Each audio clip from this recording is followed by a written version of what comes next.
They were Hitler's most feared soldiers. Black uniforms, skull insignia, a reputation built on brutality and absolute loyalty. When the Third Reich crumbled in 1945, most of them simply vanished. But their war wasn't over.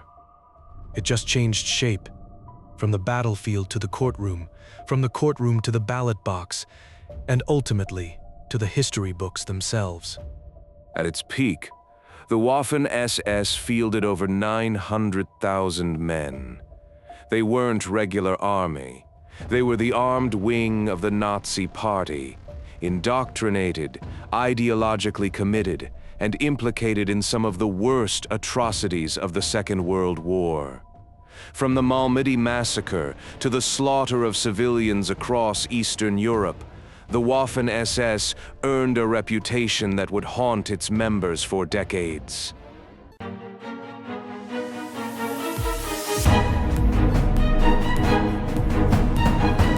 On September 30th, 1946, the International Military Tribunal at Nuremberg delivered its verdict.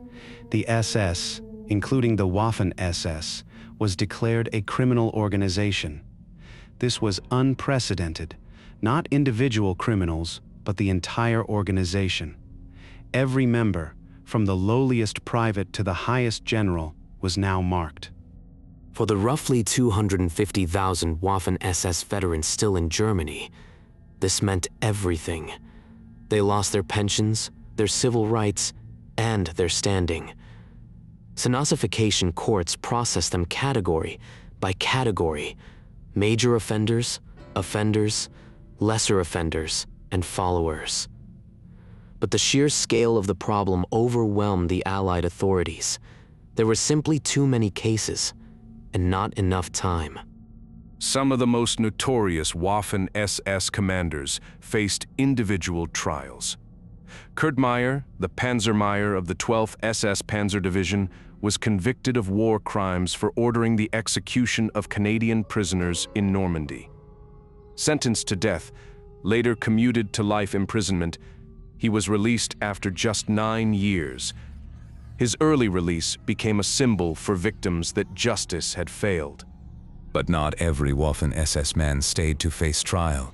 A significant minority fled Europe entirely, using forged papers, sympathetic networks, and what became known as the Ratlines. Then came the Cold War, and everything changed. The Western Allies needed a strong, stable West Germany as a bulwark against the Soviet Union. In 1950, West Germany passed the Federal War Victims Relief Act, the Bundesversorgungsgesetz. It granted benefits to civilians and soldiers harmed by the war. But Waffen-SS veterans were explicitly excluded.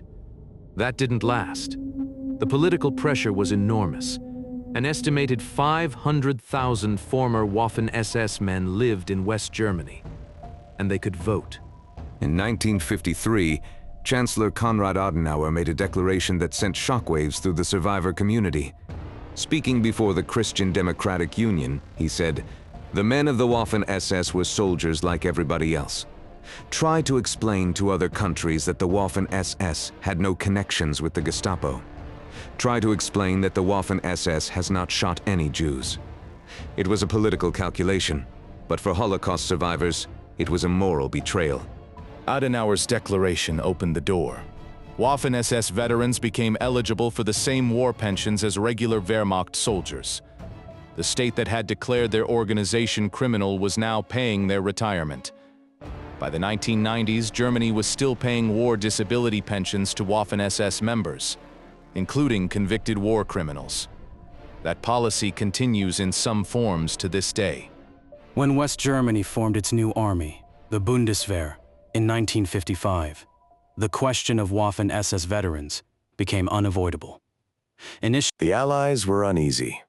The American Jewish Committee asked the U.S. State Department how admitting former SS members would affect the democratic character of the new German military. West Germany received only conditional approval. But from the German government's perspective, excluding 500,000 potential voters, many of whom had been teenagers conscripted into the Waffen-SS in the war's final months, was politically impossible. Most Waffen-SS veterans didn't join the new army. They simply blended in. During the Wirtschaftswunder, West Germany's economic miracle of the 1950s, But the silence was not unanimous. The victims remembered. Survivors of the concentration camps, families of the executed. In 1951, former high-ranking Waffen-SS officers founded HAG, the Mutual Aid Association of former Waffen-SS members. Led by men like Paul Hauser, Felix Steiner, and Kurt Meyer, HAG had one mission: to rehabilitate the Waffen-SS's reputation. They lobbied for pensions, published revisionist memoirs, and organized massive conventions that drew thousands. HAG claimed to represent 2 million potential voters. The reality was far smaller, only about 20,000 members at its peak, roughly 8% of all Waffen-SS veterans in West Germany. But their influence was outsized.